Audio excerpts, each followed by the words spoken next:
How's it going, guys? These past 2 days, I've been having a hard time finding time to do this. I've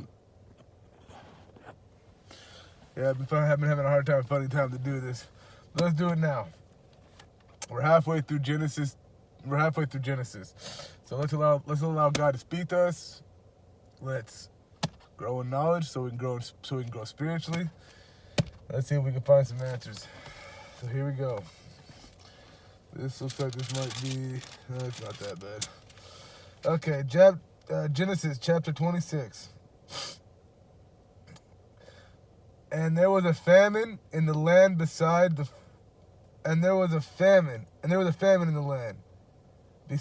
first famine that was in the days of Abraham and Isaac. And Isaac went unto Abimelech, king of the Philistines, unto Gerar. And the Lord appeared unto him and said, Go not down into Egypt, dwell in the land which I shall tell thee of. Sojourn in this land, and I will be with thee, and will bless thee. For unto thee and unto thy seed I will give all these countries, and I will perform the oath which I swear unto Abraham thy father. Okay, so he's giving him the same blessing that he gave his father. He's going to bless his seed. He's going to have him multiply. He's going to give his seed all these different countries. Let's find out what countries these are. Let's continue to read.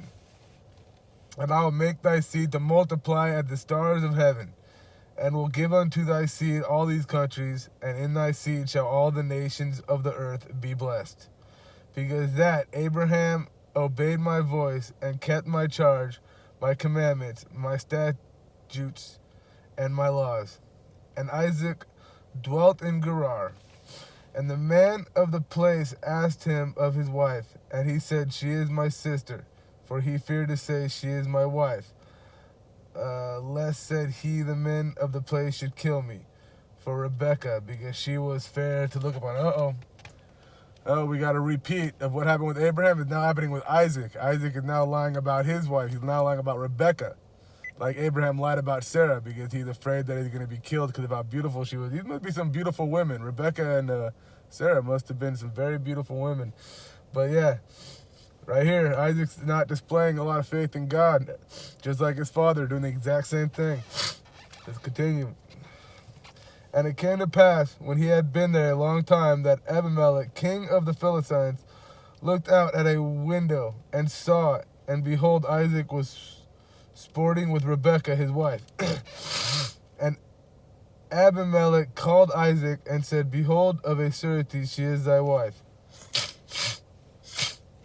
And how saidst thou, She is my sister? See, Abimelech looks like he's a little hip to this. Looks like he's a little wise to what Isaac's doing, that Isaac's line. Looks like he knows Isaac's line. And Isaac said unto him, Because I said, Lest I die for her. And Abimelech said, What is this thou hast done unto us? One of the people might lightly have lain with thy wife, and thou shouldest have brought guiltiness upon us. See, Abimelech looks like he looks like he's a wise cookie, you know what I mean? Looks like he caught on to the lie, unlike what happened with Abraham. These kings didn't really catch on. But Abimelech looks like he's a little wiser than that. He looks like he's one smart cookie, one sharp blade. And Abimelech charged all his people, saying, He that touches this man or his wife shall surely be put to death. Oh, Abimelech's protecting him now. He's like, don't worry, no one's going to touch your wife. I'll make sure no one kills you for your wife. Everything's all good. Abimelech seems like a pretty good dude. He doesn't seem like a bad guy. Abimelech seems pretty cool, the king of Gerar. Then Isaac sowed in that land, and received in the same year 100-fold. And the Lord blessed him. And the man waxed great, and went forward, and grew until he became very great. For he had possessions of flocks, and possessions of herds, and great store of servants, and the Philistines envied him. Looks like, Isaac probably inherited all his father's riches, and as we learn, Abraham was very blessed, very rich, had a lot of stuff. For all the wells which his father's servants had, digged in the days of Abraham, his father, the Philistines had stopped them and filled them with earth. And Abimelech said unto Isaac, Go from us, for thou art much mightier than we. And Isaac departed thence, and pitched his tent in the valley of Gerar, and dwelt there. And Isaac digged again the wells of water, which they had digged in. Okay, so the well that his father dug, the Abimelech's people, the Gerar, people of Gerar, they filled them in for whatever reason. And now Isaac's dwelling over there, and now he's redigging those wells. He's digging them back up, turning them back into wells now. In the days of Abraham, his father. Okay, and Isaac digged again the wells of water, which they had digged in the days of Abraham, his father. For the Philistines had stopped them after the death of Abraham, and he called their names after the names by which his father had called them. So not only did he redig them, he renamed them the exact same names Abraham named them. I can't remember exactly what their names were. And like I told you before, I'm not really good at pronouncing these names, therefore I can't even remember them. Okay. And Isaac's servants digged in the valley and found there a well of springing water. And the herdmen of Gerar did strive with Isaac's herdmen, saying, The water is ours. And he called the name of the well Esek, because they strove with him. And they digged another well, and strove for that also, and he called the name of it Sitnah. And he removed from thence, and digged another well, and for that they strove not, and he called the name of it Rehoboth. So these are all wells that he's digging after he redug his father's wells. These are wells that he's digging, that he's naming. And he said, For now the Lord hath made room for us, and we shall be fruitful in the land. And he went up from thence to Beersheba. And the Lord appeared unto him the same night, and said, I am the God of Abraham, thy father. Fear not, for I am with thee, and will bless thee, and multiply thy seed for my servant Abraham's sake. And he builded an altar there, and called upon the name of the Lord, and pitched his tent there. And there Isaac's servants digged a well. Then Abimelech went to him from Gerar, and Ahuzath, one of his friends, and Phicol, the chief captain of his army. There's Phicol again. And Isaac said unto them, Wherefore come ye to me, seeing ye hate me, and have sent me away from you? And they said, We saw certainly that the Lord was with thee.